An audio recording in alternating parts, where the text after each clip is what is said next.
इतनी वर्ष की और मोमबत्ती ला करके अब जब केक ले आए 5 वर्ष की 6 वर्ष की, कहा बेटा फूंक मार के भजा दो, केक का बन गया। क्योंकि जन्मदिन के उपलक्ष्य में, जन्मदिन के अवसर पर, जन्मदिन की खुशी में उस दिन तो ज्यादा से ज्यादा दीपदान करने चाहिए, दीपक जलाने चाहिए। जलाओ दीप इतने धरा पर अंधेरा ठहर ना पाए। और हमारे शास्त्रों में मुख से दीपक बुझाना भी निषेध मानते थे।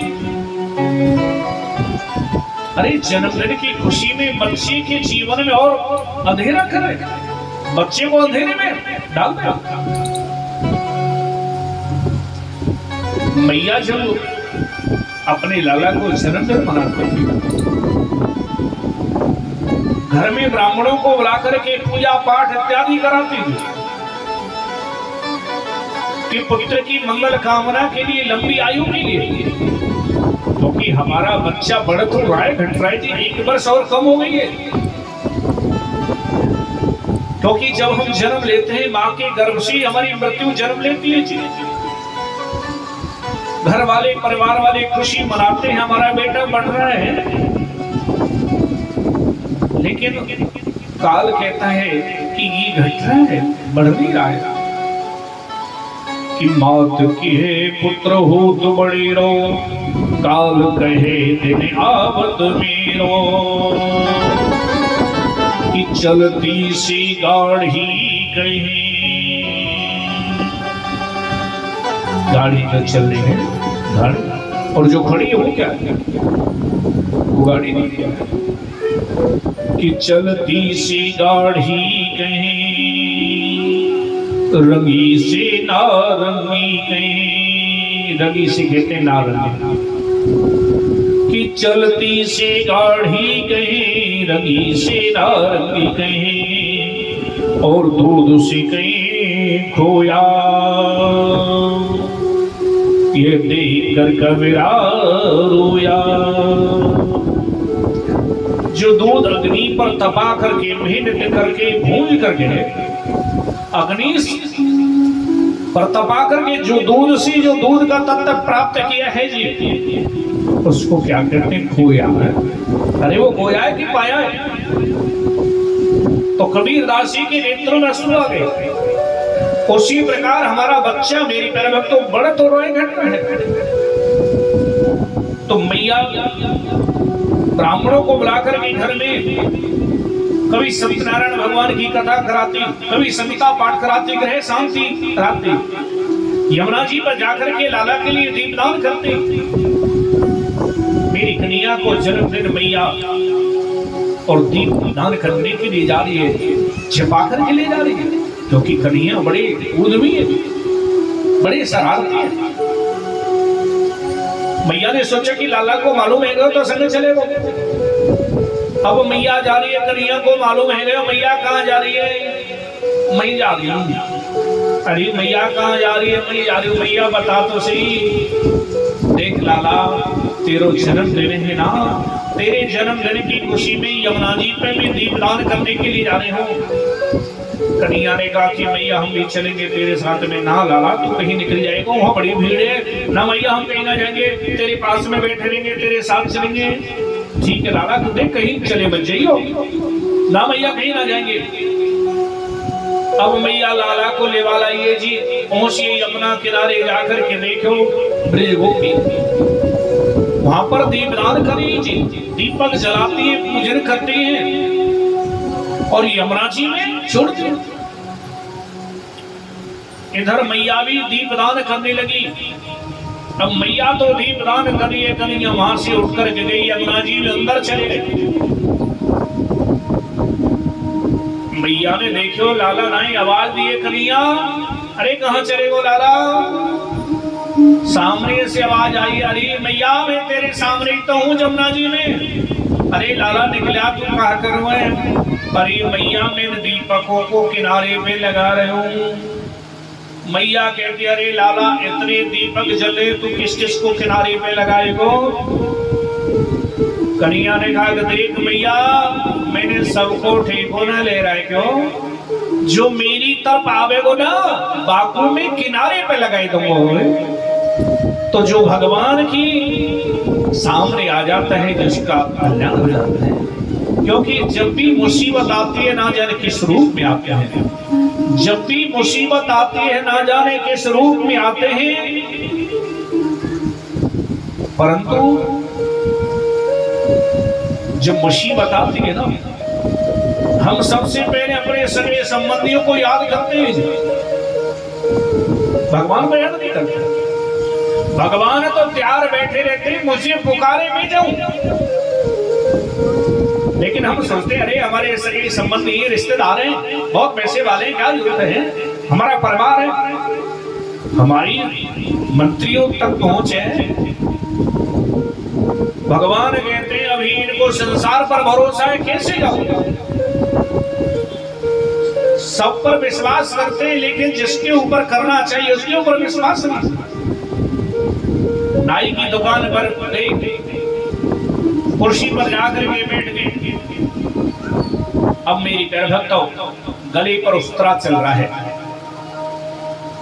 लेकिन विश्वास है काटेगा नहीं। बीमा कंपनियों के ऊपर विश्वास है कि बीमा करवा दिया, आप कोई परेशानी नहीं, मेडिकल कैंप ले लिया, सफर कर रहे हैं, ट्रेन में जा रहे हैं, रिजर्वेशन करा लिया, विश्वास है कि गंतव्य स्थान पर पहुंचा देगी। परंतु क्या हुआ, कोहरा घना था और ट्रेन के ऊपर ट्रेन चढ़ी, आपस में टकरा गई, समाचार मिला कि इतनी की मृत्यु हो गई। लेकिन विश्वास है, और जिसके ऊपर करना चाहिए प्रभु के ऊपर विश्वास करना चाहिए, प्रभु के ऊपर ही विश्वास नहीं, प्रभु के ऊपर ही भरोसा नहीं। भगवान कहते हैं कि मेरे ऊपर भरोसा तो रखो, जितना विश्वास तुम संसार से करते हो, क्योंकि आशा ही राम जी से दूरी आशा छोड़ दे। भगवान कहते हैं कि मेरी रक्षा की अपेक्षा तो कर। भगवान जब ही मदद करते हैं केवल रक्षा अपेक्षा। द्रौपदी को विभ्रीत समाज में जब लेकर के आया है, लेकिन भगवान मेरे भक्त भोजन कर रही थी, माता रुक्मिणी परोस रही थी, प्रभु ने जैसे ग्रास हथौड़ा नेत्रों से अश्रुधार बहने लगी। रुक्मिणी कहती है स्वामी क्या हुआ? भगवान कहते देवी मेरे भक्त के ऊपर संकट है। स्वामी पर जाते क्यों नहीं है? बचाने के लिए क्यों नहीं जाते? भगवान कहते हैं कैसे जाऊं? अभी तो पूरे बाबाओं पर भरोसा है, क्योंकि द्रौपदी कहती है यहाँ पर भीष्म पिता, द्रोणाचार्य, कृपाचार्य रहते हुए, ज्येष्ठ पिता के रहते हुए दुशासन की ऐसी हिम्मत मेरी साड़ी का स्पर्श भी कर सके। भगवान कहते अभी बूढ़े बाबों पर भरोसा, लेकिन किसी ने कोई सहायता नहीं की। सब नजर डाल करके नीचे द्रौपदी की कोई प्रश्नों का जवाब नहीं दे रहा है। द्रौपदी ने कहा कि मैं 5 महारथियों की पत्नी हूं, इनके रहते हुए दुशासन की हिम्मत मेरी साड़ी का स्पर्श भी कर सके, लेकिन 5 पति भी जुए में हार गए नीचे और सिर लटका करके बैठ गए। साड़ी को कस करके पकड़ लिया, मैं छत्राणी हूं, अपनी मदद स्वयं करना जानती हो। भगवान कहते हैं अभी अपनी बाजुओं पर भरोसा है, अपनी भुजाओं पर भरोसा है। कैसे हो? विश्वामित्र जी ने मेरी प्रभु को कितने यज्ञ किए, पहले सारे संपन्न हुए। पहले यज्ञ किए थे प्रभु के भरोसे, बाद में विश्वामित्र जी यज्ञ कर रहे थे,